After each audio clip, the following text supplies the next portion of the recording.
Alright, so Florida Wolf Ice back with another video. Finally got the Banshee out today. Figured I'd do a little update for you guys. This is probably the final walk around video until I get more parts.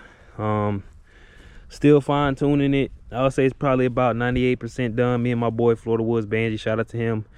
We've been fine tuning this thing, trying to get the most potential out of this. If you guys don't know, the last video was on the dyno. It made around 70 horsepower. Trying to get it to that 80 or 85 horsepower range. Feel like it has way more potential in it. From the little stuff that we did do, I feel like we did get a little more horsepower out of it. So yeah, this is how she sits right now. Like I said, I probably wouldn't come to y'all with another update until I put more stuff on this Banshee. So probably later on this year I'm gonna add some more stuff. I'm kind of getting into more riding videos now. I just bought this GoPro, so no more fighting storage and quality, you know, and everything else. So yeah, finally got this GoPro, so we will be recording more riding videos.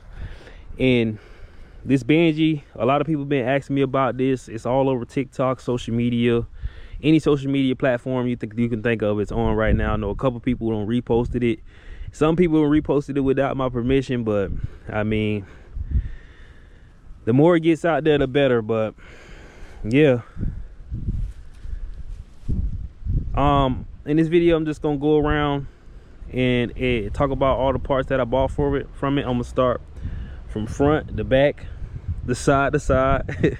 We're gonna talk about everything on this Banshee, all the stuff that I can remember, and for the things that I can't remember, you guys forgive me for that. But all the stuff that I didn't explain last video, I'm gonna go over in this video. So yeah, without further ado, I'm just gonna jump right into it. I'm gonna start from the front. So as you guys can see, we have Fireball A-arms on here. These are +1, +2 long travel A-arms. They're really like +3 A-arms. And these wheels have a 4+1 offset to make it 50-50 in the front. I know a lot of people, a guy was getting on me a couple videos ago about it being too wide.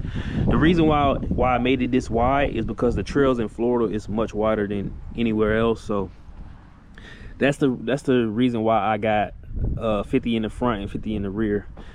Plus it looks very aggressive. I love how it looks. And I usually run my quads either 48 or 50 wide anyways.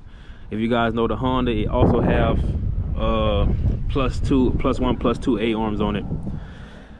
And we also paired those off with those stage 3 Elkas. I talked about that in my last video. The reason why I got this is a long story, but I ended up getting a good deal on those. Those ended up coming to around $1,400, so I went ahead and bought those stage 5 shocks. These are the top of the line shocks you can get. I know a lot of people out there like Axis and Fox Evos. These are up amongst those as one of the top shocks you can get. So yeah, I'm really loving these shocks. The only thing is I wish I could like pick a color, so now I gotta add more red in my quad because this is hinted with red. But yeah, also got YFZ front brakes on here. This is a very common mod, but I could say this is like one of the top 5 mods you can do for a Banshee. Adds more braking power. I did paint them black. I'm thinking about painting them blue. This is dual pistons. This is dual pistons compared to your like one piston that the OEM comes with. More braking power. This bike is a 421, so more braking power for more power. So can't really beat those. And then I got streamlined brake lines on here. The blue brake lines. I was thinking about getting core. These are a little bit shorter than what I should have got. These are 54 inches. They're dual brake lines. They fit just right, but if I were to do it again, I'd probably get like 56 inches because they're a little bit tight. And over here you can see it's a little bit, it's probably about a ½ inch off my pipe. So if I were to do it again, I'll probably get the core ones at a longer length. Then of course you see the Fireball logo, and we got Fireball tie rods and brute force all-American tie rod ends. I'm gonna talk about that company in my price breakdown video. I'm gonna do that in a couple more videos. If you guys are interested in that, let me know.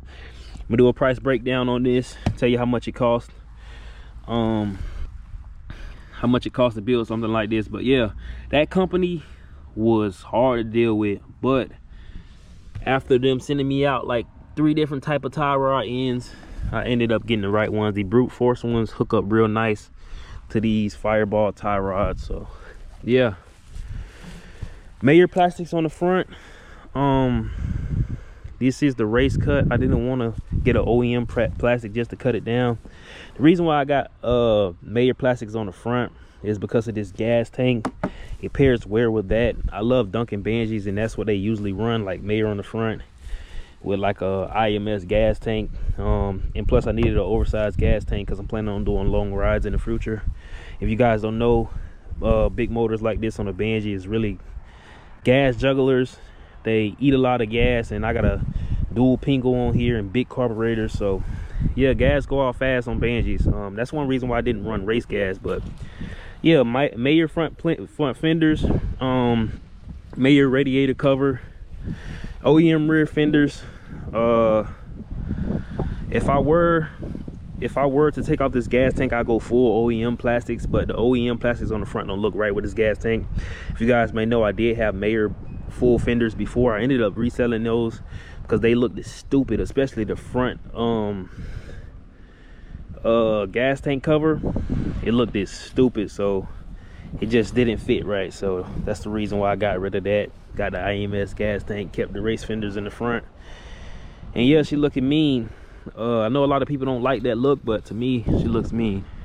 As you can see, she does look mean, especially with those eye covers. So yeah, like I said, we got an IMS gas tank, oversized radiator on here. We running Mishimoto radiator hoses. Then we got shear pipes on here. If I were to rebuy them, I'll probably buy them from Fast because they do coat them in chrome. So if you guys looking for pipes, do not buy them from anywhere but Fast because they dip them in chrome. These are nickel plated and they're starting to chip already. So yeah, I might have to get these re-dipped in chrome. As you can see, they do have a little chips in them already, so I haven't really rolled it. I only got 4 hours on this machine. So yeah, then we got that Banshee billet bumper. I really like that bumper. I have another bumper that I bought. I believe it's a RIS bumper, a real classic bumper. I'm planning on throwing this on here in the future when I do my DC conversion. I'm put a light in there. Then we can get into the motor.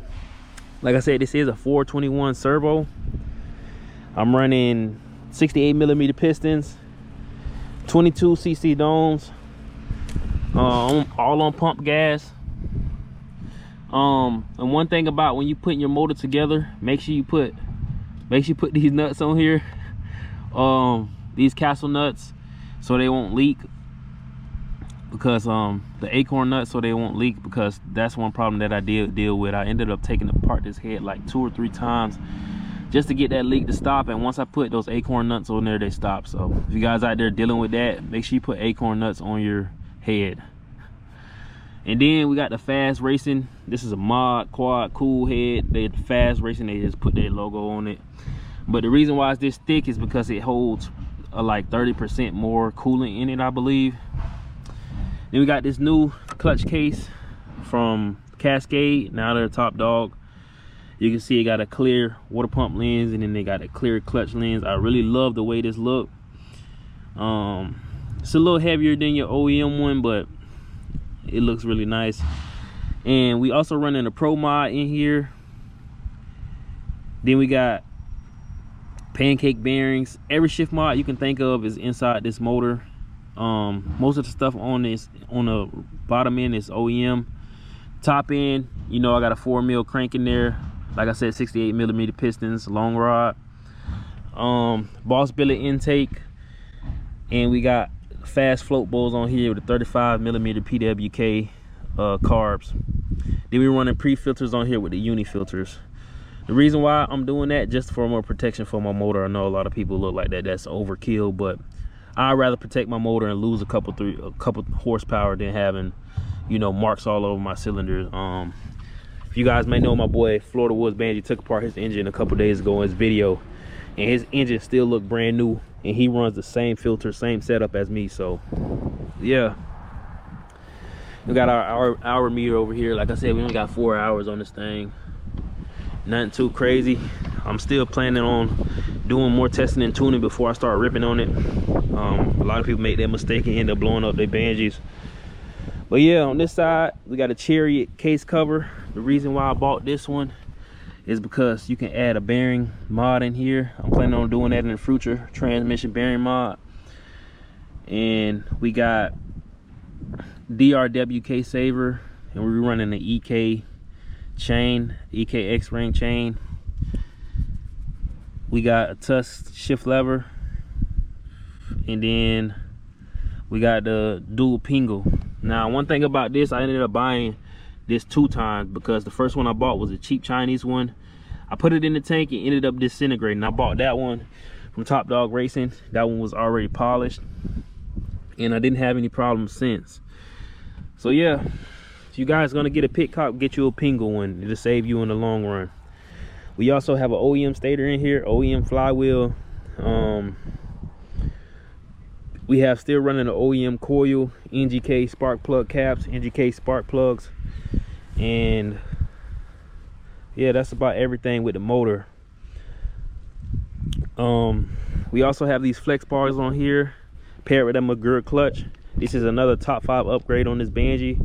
A lot of people don't like the McGurk clutch, but whatever Proven Performance did to my clutch, this thing is working very smoothly. Like, it's perfect. Like, I wouldn't change it for ASV, Streamline, whatever you guys are running out there. I believe this is better than anything right now.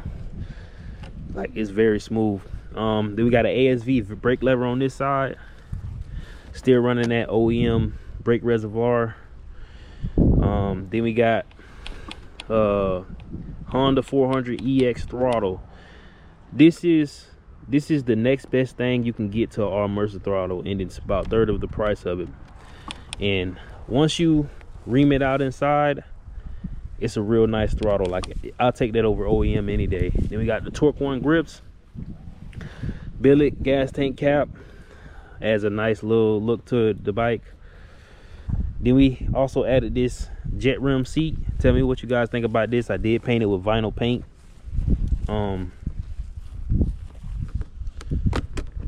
Painted it with vinyl paint, and it came out pretty good. As you can see, it was painted, but it came out pretty good.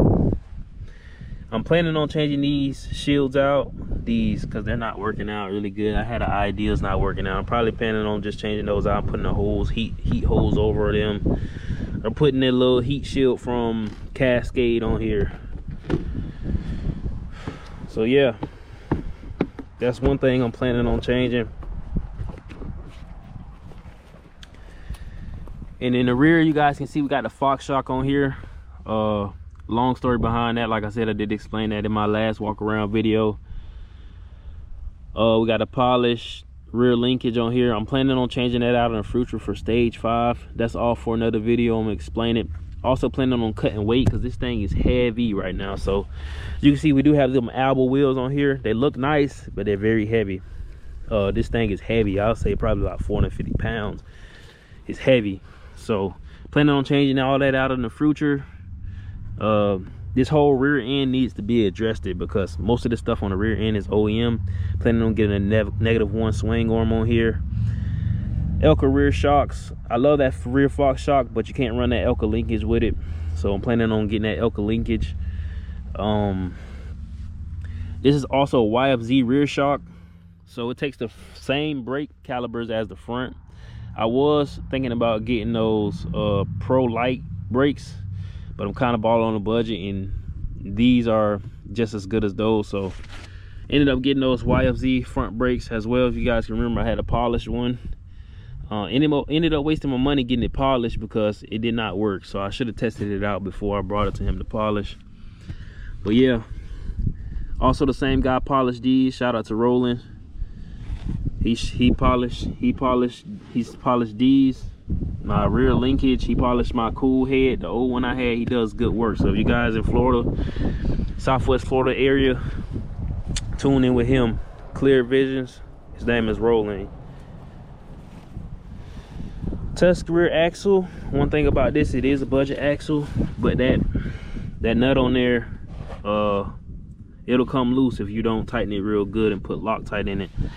Also, guys, you want to put torque marker on everything when you first building your Banshee. So that's one word of advice I can give you guys. We also running the TM Design Works chain sliders. We also just added this from Cascade. So yeah, she's looking nice right now. I think that's about everything. So yeah, you guys, like, comment, subscribe. And you already know, if you ain't biking, you ain't lifing, man. Y'all be easy.